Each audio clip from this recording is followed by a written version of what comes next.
చంద్రబాబు నాయుడు గారు ముఖ్యమంత్రిగా, పవన్ కళ్యాణ్ గారు డిప్యూటీ చీఫ్ మినిస్టర్గా బాధ్యతలు తీసుకున్న దగ్గర నుంచి నేను ఒక సన్నివేశం కోసం వెయిట్ చేస్తూ ఉన్నా. నేను ఒక సమావేశం కోసం ఎదురు చూస్తూ ఉన్నా. వీళ్ళు చూపించే ఒక పరిష్కారం కోసం ఎదురు చూస్తూ ఉన్నా సీరియస్లీ.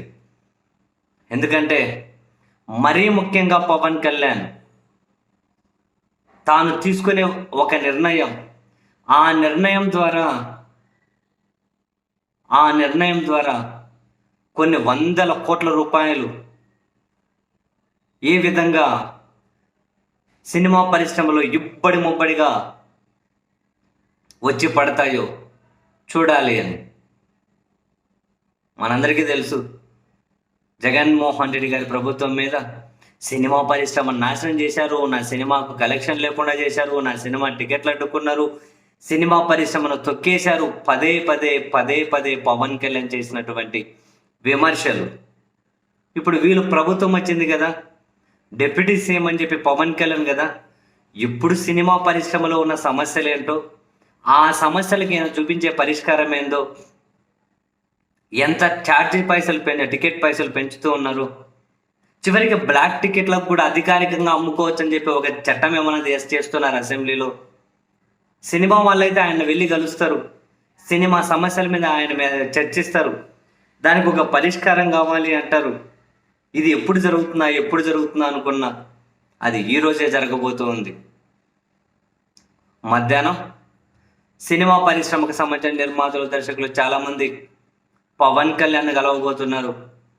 కొత్త ప్రభుత్వానికి అభినందనలు తెలియజేసుకుంటూ సినిమా సమస్యల మీద ఆయనతో చర్చించబోతున్నారట. శబాష్, waiting for this moment man, seriously waiting for this time.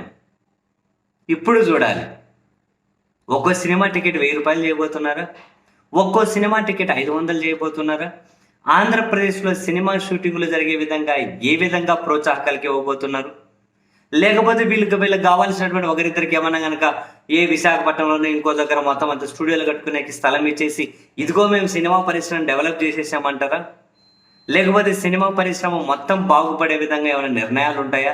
రాని తీసుకోండి, మీరు తీసుకొని ఏం నిర్ణయాలు తీసుకుంటారు చూద్దాం. ఏ విధంగా సినిమా పరిశ్రమ ప్రతి సినిమా 100 కోట్లు కలెక్ట్ చేస్తుందో చూద్దాం. సినిమా పరిశ్రమను బతికించడం కోసం ఆయన ఏమేమి చేస్తాడో చూద్దాం.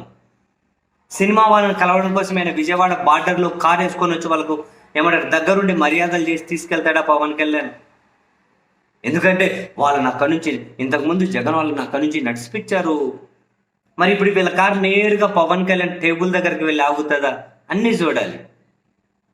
పవన్ కళ్యాణ్ టేబుల్ దగ్గరికి కారు నేరుగా వెళ్ళి ఆగుతుంది వీళ్ళది, లేకుంటే నలుగురు నడుస్తారా సినిమా వాళ్ళు ఏమైనా?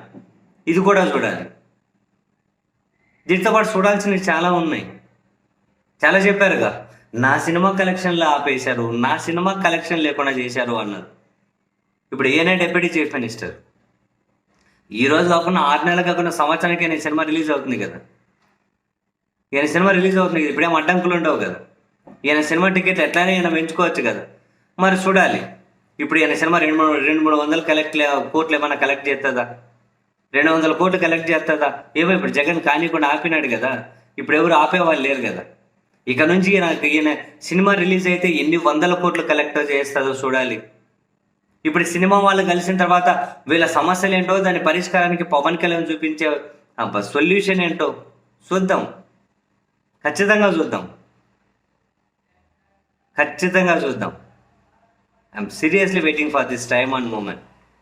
ఏం నిర్ణయం తీసుకుంటారో తీసుకొనియండి, ఎంత టికెట్ పెడతారో పెట్టనియండి, ఎన్ని బ్లాక్ టికెట్లు అమ్ముకొనిస్తారో అమ్ముకొనియండి. ఓవరాల్గా ఎన్ని 100 కోట్లు ఇప్పుడు సినిమా పరిశ్రమకు, ఒక సినిమాకు కలెక్షన్లు పెరగబోతున్నాయో చూద్దాం.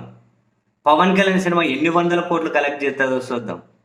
ఫస్ట్ మీరు ఏం నిర్ణయాలు తీసుకోండి చూద్దాం, తర్వాత మాట్లాడుకోండి.